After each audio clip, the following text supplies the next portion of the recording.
Made in Steel, la prima conference and exhibition dedicata alla filiera dell'acciaio. Made in Steel, non una semplice fiera, ma un laboratorio che si prefigge di stimolare e diffondere la conoscenza nel mondo della siderurgia.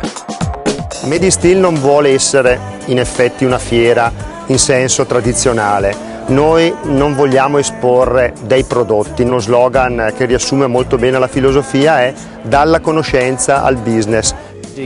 L'influenza della globalizzazione sta portando al rapido sviluppo di nuove nazioni quali India e Cina che stanno investendo in infrastrutture e ambienti.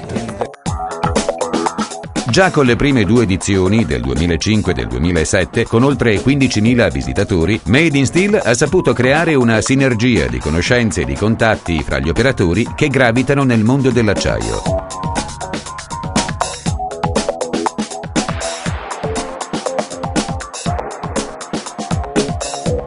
Il progetto nasce dalla naturale evoluzione di Siderweb.com, il primo portale internet interamente dedicato alla siderurgia. Siderweb è il punto di riferimento informativo per chi opera nel mondo dell'acciaio, analisi di mercato, prezzi, news, interviste, ricerche e molto altro ancora.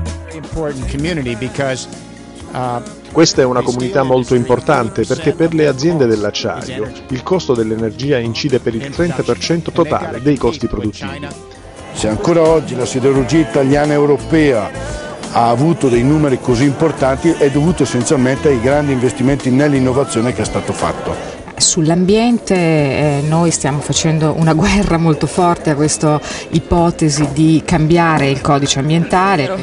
Io sono contento di questa manifestazione perché è una dimostrazione che tanto lavoro fatto dai miei colleghi ha dato i suoi frutti.